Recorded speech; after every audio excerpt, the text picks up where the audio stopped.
Washington as well. But not an unexpected one. The Washington Redskins have indeed fired Mike Shanahan. He was scheduled to meet with Dan Snyder at 9 a.m. this morning. Obviously, the two went in and sat down, and Dan Snyder let Mike Shanahan know, as everybody expected all along, that he was making a change at the head coaching position. And now the Washington Redskins go on. This was something that I think a lot of people expected all along, and it came to fruition this morning, the morning after the Redskins finished their season with the second to worst record in the NFL.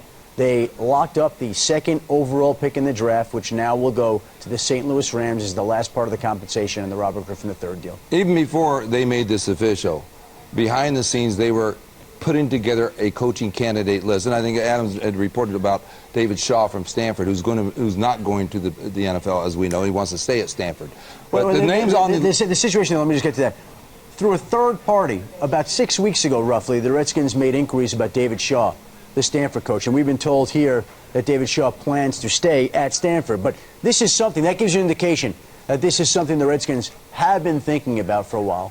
Everybody knew they were doing it. And you can finish up with the rest of the candidates. Yeah, some of the candidates that had come on the list were, of course, our John Gruden. He's not coaching in the NFL this year. It doesn't mean he wouldn't pick up the phone.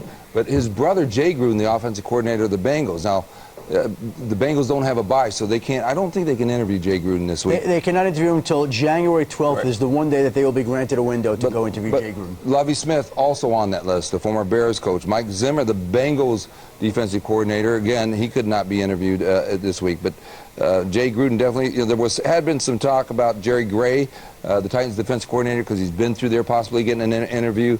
And I would think Raheem Morris on staff would probably get an interview as well. He would certainly get an interview. And then the other one here, which was interesting that I'd heard last week, was Mike Sherman, the offensive coordinator of the Dolphins, who actually still had the highest winning percentage in the history of the Green Bay Packers as the head coach. His downfall came as general manager. But the way the Dolphins finished, getting beat the last 2 weeks and the offense sputtering, and Sherman's job may be on the line itself in Miami.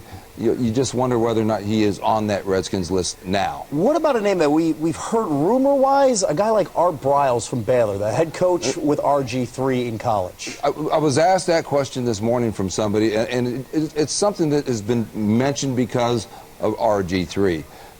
It's been denied that he's on that list. It would look bad. It would actually not play well in the locker room. But, you know, maybe Chip Kelly's success has them take a look. But Adam and I were talking about this earlier today. You know, I wonder about a guy like Pat Shurmur, who's the offensive coordinator of the Eagles, who admittedly had been a West Coast offense guy. You look at his job in Cleveland, it looks a little bit more impressive right now. And Pat's really enjoyed learning all of Chip Kelly's ways, the science of football and his offense, and I think Pat Shurmur is a guy who probably may creep up on some list here. So a year ago, this team won 7 straight. They won the division. They made First the playoffs. time in 13 years. Exactly. What went wrong? When did this go wrong? I'll tell you when this went wrong.